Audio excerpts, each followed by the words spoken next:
Lundi 25 avril, lecture du livre des Actes des Apôtres, chapitre 4, versets 23 à 31. Lorsque Pierre et Jean eurent été relâchés, ils se rendirent auprès des leurs et rapportèrent tout ce que les grands prêtres et les anciens leur avaient dit.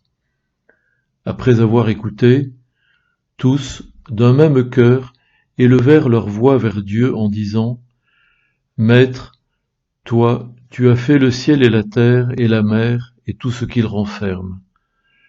Par l'Esprit Saint, tu as mis dans la bouche de notre Père David, ton serviteur, les paroles que voici. Pourquoi ce tumulte des nations, ce vain murmure des peuples? Les rois de la terre se sont dressés, les chefs se sont ligués entre eux contre le Seigneur et contre son Christ. Et c'est vrai, dans cette ville, Hérode et Ponce Pilate, avec les nations et le peuple d'Israël, se sont ligués contre Jésus, ton saint, ton serviteur, le Christ à qui tu as donné l'onction. Ils ont fait tout ce que tu avais décidé d'avance dans ta puissance et selon ton dessein. Et maintenant, Seigneur, sois attentif à leurs menaces. Donne à ceux qui te servent de dire ta parole avec une totale assurance. Étends donc ta main pour que se produisent guérisons, signes et prodiges par le nom de Jésus, ton saint, ton serviteur. Quand ils eurent fini de prier, le lieu où ils étaient réunis se mit à trembler.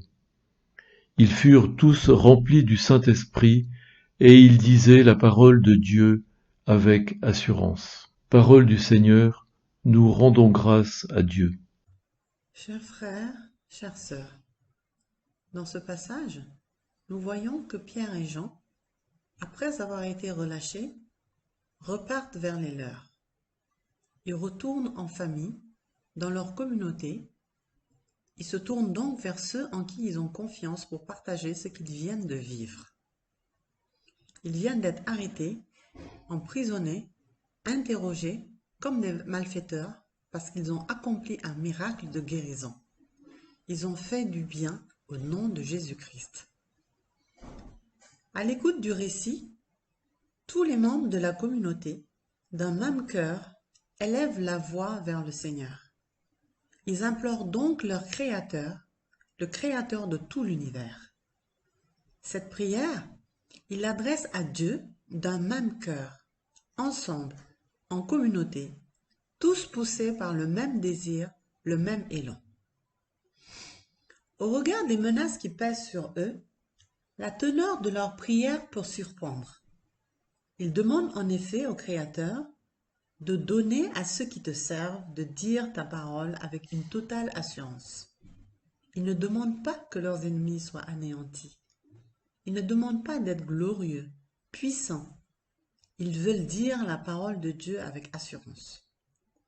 Ils veulent des prodiges, des signes, des guérisons de non-croyants par le nom de Jésus, le Saint, le serviteur.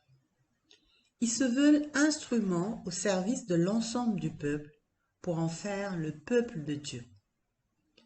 Le fait que les disciples soient exaucés immédiatement est également un point d'attention. En effet, leur demande est juste. Elle est en résonance avec leurs actions et les enseignements de Jésus.